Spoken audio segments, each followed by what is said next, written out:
John Stammreich. Say, how you doing? My name is John Stammreich, Naval Academy class of '92, and served on both Navy ships and Gators, which means I had Marines on board with me, and always liked going out on liberty with the Marines because they always made sure that if you went out on liberty with them, they brought you back. And can always say that about the sailors, and as a legal officer and as a officer in charge of military police. In fact, my last tour was here in El Centro.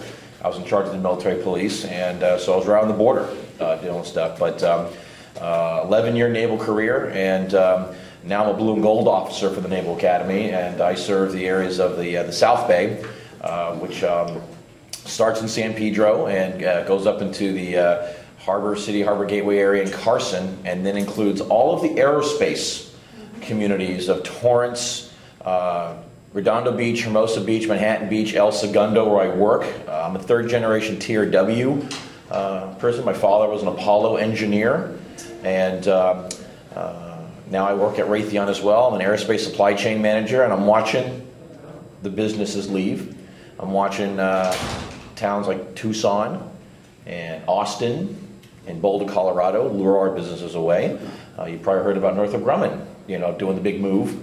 And the CEO of Northrop Grumman used to work for my father, and he actually called me about 2 years ago, or almost 2 years ago, and said, John, I want you to come back to Northrop, because Northrop had bought TRW. And he says, I want you to come back, but we're relocating to Virginia, but you'll love it because you'll be near the Naval Academy again. Home football games. In fact, we have a suite and everything else, so you'll be able to just be fantastic. And I said, well, I'm sorry, Wes, I'm born and raised in California. I'm born in Redondo Beach, and I'm going to fight for this. I can't believe we're shipping the jobs out. This is what's happening.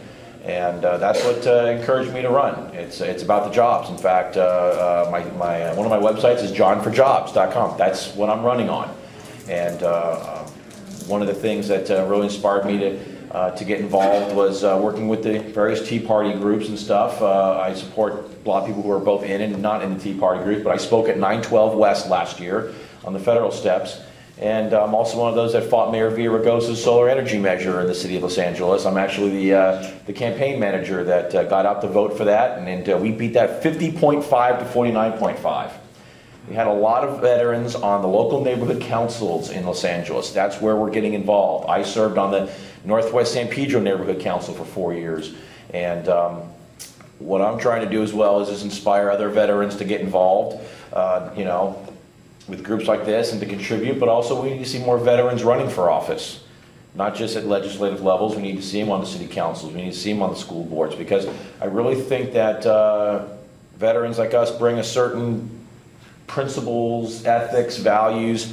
We question a lot of stuff. We may disagree on things, but at least we have that core based on the experiences that we've had. We reach decisions and we have intelligent discussions, and we've had to do that, in the services and things. I am the nephew of 2 Navy chiefs who served in Korean War, and a third that served at Quezon. And so when I graduated, they all came to the ceremony there, and at first they didn't want to salute me until they figured out that I had 3, you give a civil dollar to each of them, and I had brought 3, so now they still keep those, and it's a real honor to have that. But I think it's time for veterans to start getting involved. I think the path to saving California, a lot of the decisions that need to be made, the hard decisions, I think that veterans like us know how to make those decisions and get behind them, and we don't have to look for the 50% plus one vote in the air from anybody to know what the right thing is. We know what the right thing to do is, and we've had to make a lot of courageous decisions that at the time we made them may not have been the popular ones. I've had to send sailors into harm's way, both when I did drug and addiction operations in the Caribbean and when I was on the border. At the time, my sailors weren't so sure what's the lieutenant doing sending me in this situation, but they trusted me, and I got them all home safely. I am happy to say I did not lose a single sailor or Marine during my time, and that's tough when you consider a lot of close calls. I've had a couple bullets fly close to my ear. I know what one sounds like now, and but it's time to have that kind of courage in Sacramento again, and I ask for your support to just put one of what I hope are many future veterans up in Sacramento and in D.C. I think that's what we need to fix our state and fix our country. So With that, I'll take any questions or just have a seat. And, We're so over time, but no problem. I'd Great. ask him to, after the meeting. Thanks, Jim. Oh, no worries. You got it. Thank you.